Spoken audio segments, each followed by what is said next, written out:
তাহলে কনসেপ্টটা বুঝতে পারলে তো? এই যে কি করে মোড বেরোলো দেখিয়ে দিলাম।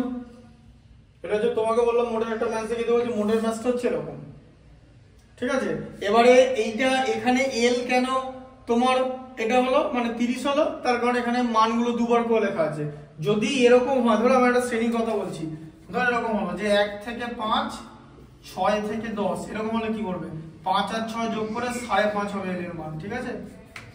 মানে মানে যদি এই ধরনের কোনো শ্রেণী হয়, ঠিক আছে? মানে সরি, এটা 5.5 হবে এইচ এর মানে, এই যে, ঠিক আছে? কেন? কারণ 5 আর 6 দুটো আলাদা নাম্বার, তো 6 আর 5 যোগ করে 11, তাকে 2 দিয়ে ভাগ, ঠিক আছে? সেটা হয়ে যাবে হচ্ছে এইচ এর মান, বুঝতে পারলে? আর এল তো যেটা তোমার যে শ্রেণীতে দাঁড়াবে সেটা কি বার করতে হবে তা বুঝে, মধ্যমা শ্রেণী বার করতে হলে মধ্যমা শ্রেণীর মাঝখানটা, আর নাহলে এল দু রকম জিনিস হবে, একটা হচ্ছে মধ্যমা শ্রেণী আর একটা হচ্ছে সংখ্যাগুলো মান সম্বলিত শ্রেণী, ঠিক আছে? এগুলো জিনিসটা প্র্যাকটিস করতে হবে। প্র্যাকটিস করার একটু উপায় চার্টটা দেখে বুঝতে হবে ঠিক করে সাজিয়ে।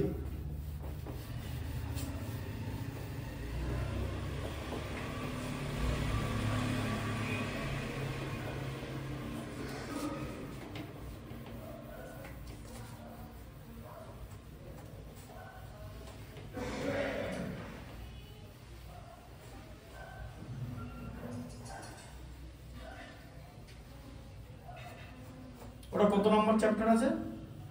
22।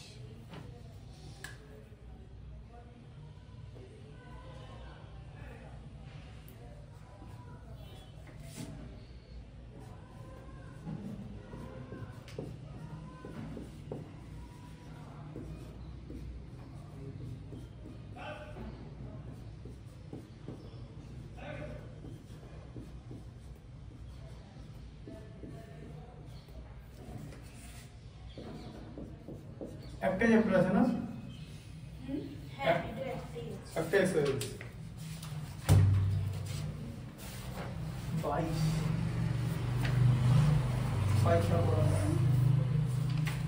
আচ্ছা, এটা কোন পর্যন্ত পড়েছিলাম তোমার মই?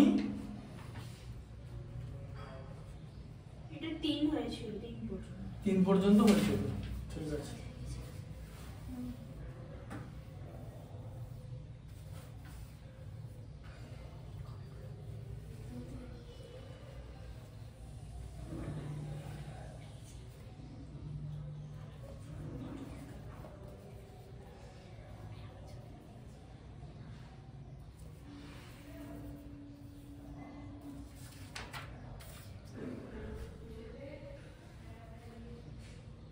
আচ্ছা, 15 এটা দেখো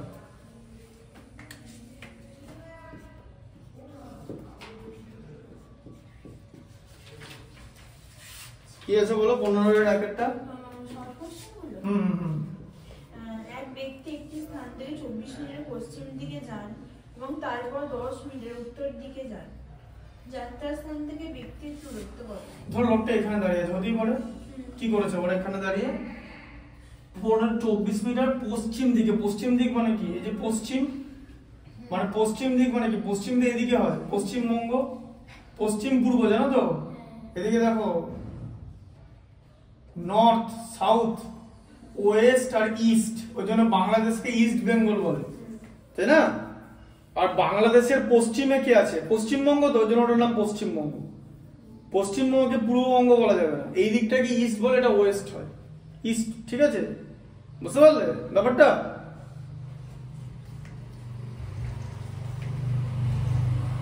তাহলে কি করেছে? পশ্চিম দিকে 24 মিটার গেছে, তাই তো? এই যে 24 মিটার চলে গেল, 24 মিটার তো, হ্যাঁ? তারপর আবার 10 মিটার উত্তর দিকে গেছে। উত্তর দিক মানে ওপর উঠেছে, তাই তো? এই যে উত্তর দিকে চলে গেল 10 মিটার, এই যে 10 মিটার, তাই তো? এখন লোকটা এখানে দাঁড়িয়ে আছে, তাহলে বলেছে লোকটার ডিস্টেন্স কত, ঠিক আছে? তাহলে এই যে এখানে গিয়ে সোজাসুজি গেছে, হ্যাঁ? তাহলে এটার নাম দাও এ, এটার নাম দাও বি, এটার নাম সি। একটা সমকোণী ত্রিভুজ তৈরি করেছে যার বি হলো সমকোণ। সমকোণী ত্রিভুজ হলে পিথাগোরাসের উপপাদ্য প্রয়োগ করা যাবে। সমকোণী ত্রিভুজে সমকোণের বিপরীত বাহুকে অতিভুজ বলে, তাই তো? আর অতিভুজ কেন? অতি কেন নাম? কারণ অতিভুজ বাকি দুটো বাহুর থেকে বড়, এবির থেকেও বড়, বিসির থেকেও বড়। সম্পর্ক কি? অতিভুজের স্কয়ার ইকুয়াল টু বাকি দুটো বাহুর বর্গের যোগফল, তাই তো? এই যে ab square plus bc square, বুঝলে? হ্যাঁ, পড়েছিলাম তো, পিথাগোরাস থিওরেম ছিল তো, উপপাদ্য যখন বোঝানোর জন্য ছিল না? এই এক একটা কামাই এমন করেছো না, যাচ্ছে তাই কামাই। তোমাদের হচ্ছে মানে কি কারণে কামাই করা যায়, যদি পরীক্ষা হয় থাকে তাহলেও বলবো ইম্পর্টেন্ট জিনিস, কারণ যে বললো আমি টেস্টের জন্য পড়াই, মাধ্যমিকের জন্য পড়াই, মাধ্যমিকের জন্য পড়াই। পিথাগোরাস উপপাদ্য যখন পড়তে আসেনি বললে হবে নাকি? এই কিছুদিন আগে পিথাগোরাস উপপাদ্য পড়েছি। ও ওর কোথাও গেছিল, ও তার আগে পড়তে এখানে এসেছে, ওই কামাই করলে হবে? তারপরে তুমি যখন মোটটা কামাই করেছো, মোট কামাই করেছো আর মিডিয়ান কামাই করেছো, ঠিক আছে? আর ওর কামাইগুলো, ওর যেগুলো যেখানে আসেনি সেটা হচ্ছে ধরো চ্যাপ্টারের লাস্টের দিকে যেগুলো করানো আছে, যেমন ধরো ওই ওটার নাম হচ্ছে বিবিধ ঘনবস্তুর ছোট প্রশ্নগুলো, তখন তুমিও আসোনি, তোমাকে বুঝিয়েছিলাম বিবিধ ঘনবস্তুর মেন ব্যাপারগুলো বুঝতে হবে, বুঝতে পারলে? এবারে এটা কি পিথাগোরাস, দেখো শোনো, এই যে বাকি যে অঙ্কগুলো করেছে দু রকমের জিনিস হয়, এক হচ্ছে পিথাগোরাসের উপপাদ্য প্রমাণ করে দেখাতে হবে, আর পিথাগোরাসের বিপরীত উপপাদ্য, সেটা আমি এখানে দেখিয়ে দিয়েছি। এবার পিথাগোরাসের উপপাদ্যের যে রেজাল্টটা সেটা কি, সেটা হচ্ছে অতিভুজের স্কয়ার, ঠিক আছে? বাকি দুটো বাহু কি বলো, একটা বিসি একটা এবি, তো এবি স্কয়ার আর বিসি স্কয়ার মানে অতিভুজ, মানে পিথাগোরাসের উপপাদ্যটা কি হলো, কোন সমকোণী ত্রিভুজে, সমকোণী ত্রিভুজ ছাড়া পিথাগোরাসের উপপাদ্য করা যাবে না, ঠিক আছে? কোন সমকোণী ত্রিভুজে অতিভুজের ওপর অঙ্কিত বর্গক্ষেত্রের ক্ষেত্রফল অপর দুই বাহুর ওপর অঙ্কিত বর্গক্ষেত্রের ক্ষেত্রফলের সমষ্টির সমান। মানে ব্যাপারটা কি দাঁড়ালো, মানে হচ্ছে ধরো এরকম তুমি যদি একটা সমকোণী ত্রিভুজ আঁকো, ঠিক আছে? এইটা হলো অতিভুজ, এই যে সমকোণের বিপরীত বাহুকে অতিভুজ বলে। এবার এটাকে বাহু ধরে যদি এরকম একটা তুমি বর্গক্ষেত্র আঁকো, বুঝতে পারলে? এটাকে বাহু ধরে, আর এটাকে বাহু ধরে যদি একটা আঁকো, এটা যদি এ হয় তাহলে এখানটা হয়ে যাবে এ স্কয়ার, এটা যদি সি হয় এখানটা হয়ে যাবে সি স্কয়ার, আর এটা যদি বি হয়, এটা যদি বি হয় এখানটা হয়ে যাবে বি স্কয়ার। তাহলে কি relation, A square plus B square equal to C square. এটাও আমি দেখিয়ে দিয়েছি কি করে এসেছে, মনে আছে? যে এই এঁকেছিলাম, যেটা তোমাদের বইতে দেওয়া আছে, এই যে যেটা এরকম এঁকে দেখিয়েছিলাম, এই যে এইটা এরকম যদি নিই তাহলে কি, এটা যদি এ, এটাকে বি, এটাকে যদি সি ধরি, এই এটাকে এখানে শুয়ে দিতে হবে এ, বিটাকে এখানে শোয়াতে হবে, ঠিক আছে? সিটা অটোমেটিক বেরিয়ে আসবে, দিয়ে এখানে একটা 90 ডিগ্রি অ্যাঙ্গেল হবে, এখান থেকে বাহুটাকে টানতে হবে, টানলে হয়ে যাবে এটা একটা কি, ট্রাপিজিয়াম, ঠিক আছে? সমান্তরাল বাহু হচ্ছে এইগুলো হবে, ট্রাপিজিয়ামের ক্ষেত্রফল কি, সমান্তরাল বাহুদ্বয়ের হাফ ইনটু সমান্তরাল বাহুদ্বয়ের সমষ্টি ইনটু তাদের মাঝের দূরত্ব, মাঝের দূরত্ব মানে এখানটা, এই যে এটা সমান্তরাল বাহু, ঠিক আছে? এটা সমান্তরাল বাহু কি করে প্রমাণ করব, এইটা 90, এটা 90, ঠিক আছে? তারপরে তখন কি হয়ে যাবে, এই কোণটা সমান এই কোণটা চলে আসবে, ঠিক আছে? এভাবে জিনিসটা হবে, আর এই কোণটা সমান এই কোণটা, দেখো এর ওপরটা কি তো দেখতে লাগছে, এটা তো শোয়ানো আছে জিনিসটাকে, এই ত্রিভুজটাকে শুয়ে দিয়েছি, ঠিক আছে? বুঝতে পারলে? তা পিথাগোরাসের উপপাদ্য প্রমাণ করে দেখিয়েছিলাম। এবার পিথাগোরাসের উপপাদ্য রেজাল্ট হচ্ছে এইটা, তাহলে অতিভুজের স্কয়ার ইকুয়াল টু ভূমি স্কয়ার প্লাস লম্ব স্কয়ার। ভূমি লম্ব তুমি যাকে খুশি ধরতে পারো, এইটা পারপেন্ডিকুলার, এটা মানে এরকম ধরো, এখানে কি আছে এবি, এখানে কি আছে তোমার এবি পারপেন্ডিকুলার বিসি, আর বিসি পারপেন্ডিকুলার এবি, এখানে একই কথা, ঠিক আছে? তাই ভূমি লম্ব যা কিছু ধরতে পারো, তাহলে তাকে দিই, তাহলে এসি স্কয়ার ইকুয়াল টু কত হবে, তাহলে এবি এর মান দেওয়া আছে হচ্ছে বলো কত, 10, তাহলে 10 এর স্কয়ার প্লাস বিসি এর মান দেওয়া আছে 24 এর স্কয়ার, 10 এর স্কয়ার হলো হচ্ছে 100, 24 এর স্কয়ার হলো 576, যোগ করলে 676, তাহলে এসি স্কয়ার ইকুয়াল টু কত হলো, 676 কে লেখা যেতে পারে 26 এর স্কয়ার, ঠিক আছে? তাহলে এসি হলো 26 মিটার। তাহলে এখন ওই ব্যক্তিটা যেখানে ছিল, এখানে দুজনে দুটো জায়গার মধ্যে দূরত্ব 26 মিটার, বোঝা গেল? হ্যাঁ, অতিভুজ হয়ে যাবে, বুঝলে অঙ্কটা? 26 মিটার, উত্তর আছে সি। কি বুঝতে পারলে জিনিসটা কিভাবে হলো? এইখানে ছিল, এখন এখানে গেল, ঠিক আছে? আচ্ছা, 2 এরটা দেখো।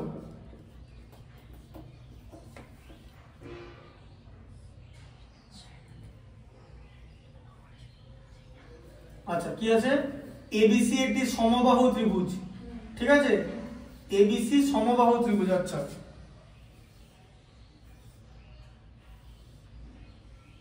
সমবাহু ত্রিভুজ এ বি সি সমবাহু ত্রিভুজ, ঠিক আছে। আচ্ছা, এডি পারপেন্ডিকুলার বিসি, এই যে এডি পারপেন্ডিকুলার বিসি যদি হয়, মানে এডি লম্ব বিসি যদি হয়, ঠিক আছে, তাহলে কি করতে দিয়েছে, এডি স্কয়ার ইকুয়াল টু, তাই তো, তাহলে এডি স্কয়ার ইকুয়াল টু কত হবে এটা দিয়েছে তোমাকে, হ্যাঁ।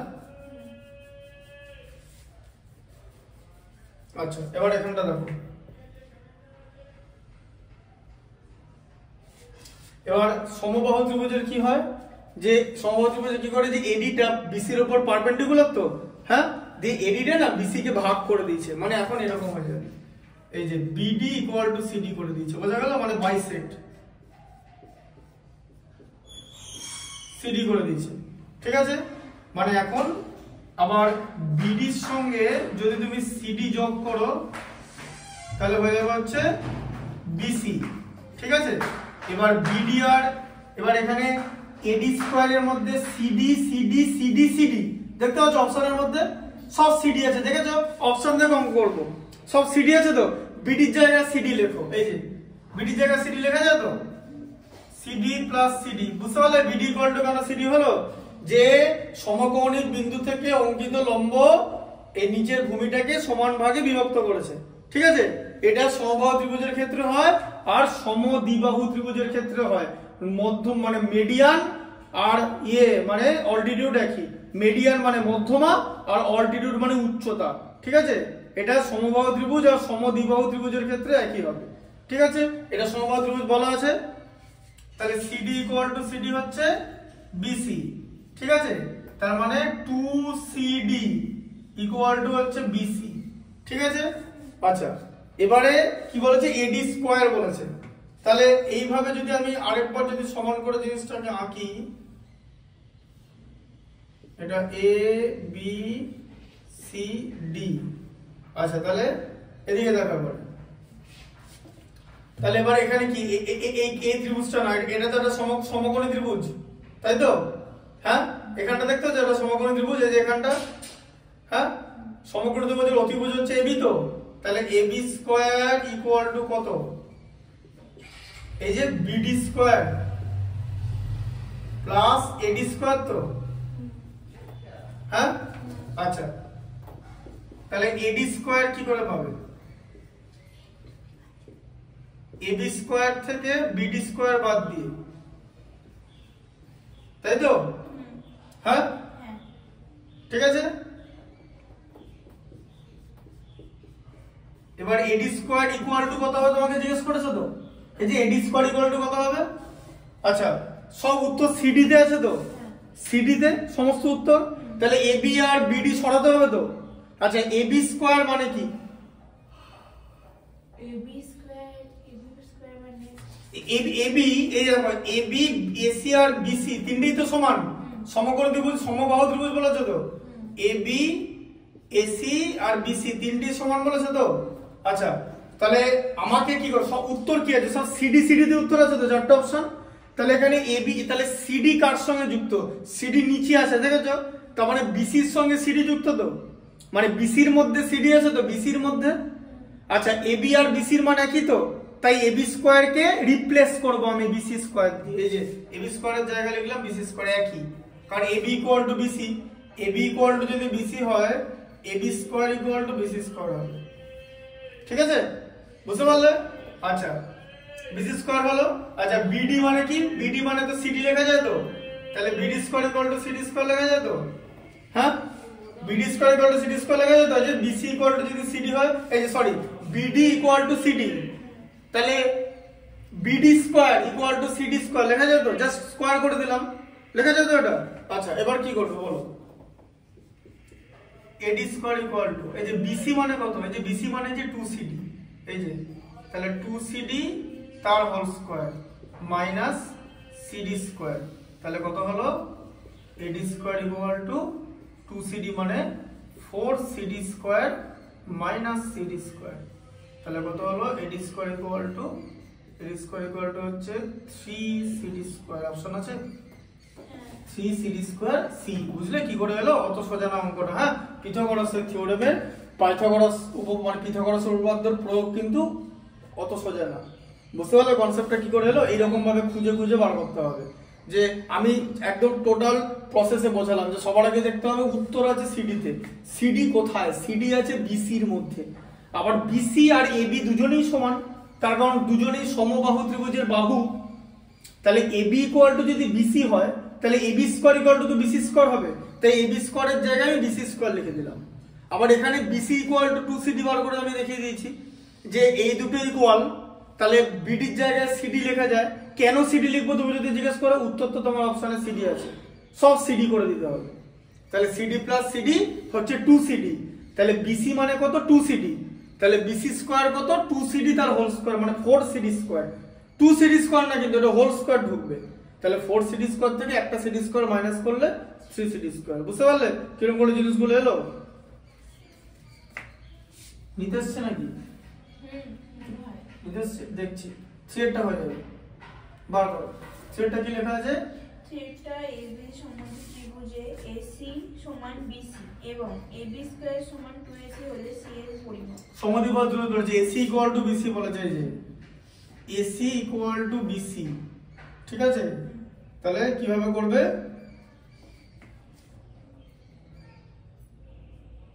তোমার এটাকে এ বি সি নিয়ে নাও, এসি ইকুয়াল টু বিসি। ঠিক আছে, হলো? এসি ইকুয়াল টু বিসি দিয়েছো তো?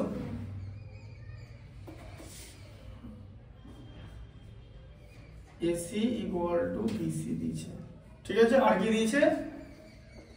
AB square equal to 2ac square দিয়ে দিয়েছে। AB square equal to 2ac square দিয়েছে। ঠিক আছে, আচ্ছা এবারে